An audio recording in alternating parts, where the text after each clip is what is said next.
안녕하세요. 시니어 라이프 케어 TV입니다. 오늘은 정말 많은 분들이 기다리고 계셨던 2026년 노인 일자리 제도 변화를 가장 쉽고 정확하게 정리해서 알려드리겠습니다. 노인 일자리는 해마다 조금씩 조정이 있지만 2026년은 특히 변화의 폭이 큰 해입니다. 신청 기준도 달라지고 활동 시간도 더 세분화되고 지원금이나 활동비 지급 방식도 몇 가지 중요한 변화가 예정되어 있습니다. 그래서 미리 알고 준비하는 분들은 좋은 자리를 선택할 수 있지만 기존 방식만 알고 신청하시면 불이익을 받을 수도 있습니다. 특히 올해 처음 신청하시는 분들, 그리고 지난해 탈락하셨던 분들은 오늘 내용 꼭 끝까지 들어보셔야 합니다. 먼저 왜 2026년에 변화가 생기는지 그 배경부터 간단하게 설명드리겠습니다. 우리나라의 시니어 인구는 계속 빠른 속도로 증가하고 있습니다. 정부 입장에서는 일자리 숫자를 계속 늘리기 위해 같은 예산을 더 많은 분께 효율적으로 쓰는 방식을 찾아야 하는 상황입니다. 그래서 기존처럼 단순히 지원금만 지급하는 방식이 아니라 더 많은 분들이 참여할 수 있도록 운영 구조와 기준을 세분화하는 것입니다. 또한 활동 내용도 시대 변화에 맞춰 조금 더 다양해지고 실제 도움이 되는 형태로 바뀌고 있습니다. 이런 변화들이 2026년에 본격적으로 적용되는 것입니다. 그럼 지금부터 2026년 노인 일자리 핵심 변경사항 3가지를 하나씩 자세하게 살펴보겠습니다. 첫 번째 변화입니다. 참여 자격 기준이 더 세분화됩니다. 기존에는 만 65세 이상 기초연금 수급자를 중심으로 선발했지만 2026년부터는 소득과 재산 수준을 조금 더 세밀하게 들여다보는 방식으로 진행될 가능성이 큽니다. 이 말은 경제적으로 더 어려운 분들에게 우선권을 주겠다는 의미입니다.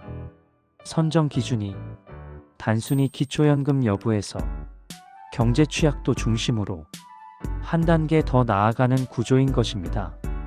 특히 각 지역마다 재정 상황이 다르기 때문에 대구, 부산, 광주처럼 광역시는 세부 기준이 일부 다르게 적용될 수 있습니다. 그래서 지방 뉴스나 인터넷 정보만 보고 신청하시면 탈락하는 경우가 생기기 때문에 꼭 내가 사는 지역의 복지관 또는 수행기관에 확인하는 것이 가장 정확합니다. 두 번째 변화입니다. 활동 시간과 형태가 더 다양해지고 선택폭이 넓어집니다. 기존에는 대부분 하루 일정 시간 채우는 방식이 많았다면 2026년부터는 개인 맞춤형 일자리 구조가 강화됩니다. 예를 들어 걷기 활동이 힘드신 분들을 위한 실내형 일자리, 손을 많이 쓰기 어려우신 분들을 위한 상담형 일자리, 건강이 좋으신 분들을 위한 민간 연계형 일자리 등 각자의 상황에 맞게 선택지가 확실히 넓어집니다. 또한 활동 시간도 고정된 방식이 아니라 하루 2시간만 일하는 초단기형, 주 23회만 근무하는 선택형, 시간대를 자유롭게 선택하는 자율형 등 유연한 프로그램이 더 많이 도입될 예정입니다.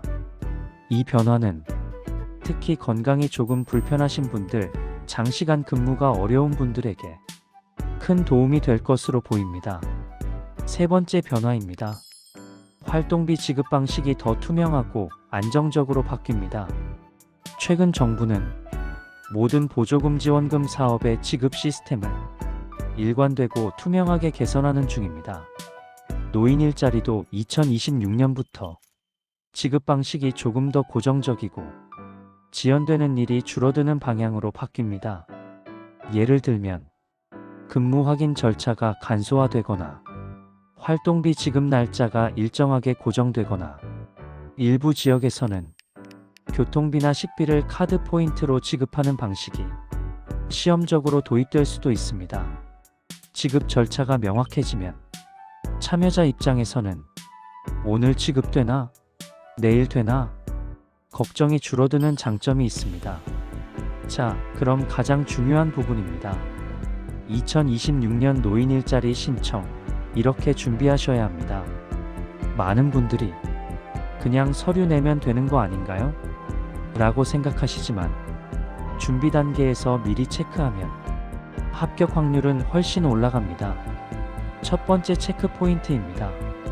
공고 시기를 정확하게 확인해야 합니다. 대부분 11월, 12월에 공고되지만 지역마다 다르고 기관마다 다릅니다. 특히 대구는 수행기관이 여러 곳이라 각 기관의 모집 시기가 다를 때가 많습니다. 그래서 문자 수신동에 복지관 안내문 구독, 기관별 홈페이지 확인을 미리 해두시는 게 좋습니다. 두 번째 체크 포인트입니다. 나에게 맞는 활동 가능 시간을 미리 정해 두어야 합니다. 예를 들어 오래 서 있기 어렵다면 상담 안내형, 밖에 나가는 건 가능하지만 오래 걷기 힘들면 실내 보조형, 건강이 좋으시면 민간형 일자리 등 미리 방향을 정해두면 선택이 훨씬 수월합니다. 세 번째 체크 포인트입니다. 기초연금 수급 여부와 소득 서류를 준비해야 합니다. 2026년부터는 경제적 취약층을 중심으로 선발하는 비중이 늘기 때문에 소득 확인 서류나 재산 관련 서류를 기관에서 요구할 수 있습니다. 기초연금 수급 확인서는 정부 24나 가까운 주민센터에서 발급 가능합니다. 네 번째 체크 포인트입니다. 신청하고 바로 근무가 시작되지 않는다는 점을 기억해야 합니다. 대부분의 노인 일자리 근무는 1월 또는 3월부터 시작합니다. 이 기간 동안 건강 상태를 유지하시는 것도 중요한 준비 과정입니다. 마지막으로 많은 분이 궁금해하십니다. 일자리 수가 줄어드는 건가요? 정부 발표를 종합해보면 전체 일자리 수는 줄이기보다는 유연하게 운영하는 방식으로 조정될 가능성이 큽니다. 어디는 확대되고 어디는 조정될 수 있으니 결론적으로는 전국 뉴스보다 지역 공고가 훨씬 중요하다는 것입니다. 정리하겠습니다. 2026년 노인 일자리는 참여 기준이 더 세분화되고 활동 시간이 다양해지고 활동비 지급 방식도 더 투명해집니다. 변화가 많은 해지만 미리 알고 준비하시면 더 좋은 일자리를 선택할 수 있는 기회가 됩니다. 앞으로도 시니어분들께 꼭 필요한 정보 가장 쉽게 정리해서 전해드리겠습니다. 도움이 되셨다면 좋아요와 구독, 그리고 주변 분들께 공유 부탁드립니다. 시니어 라이프 케어 TV였습니다. 감사합니다.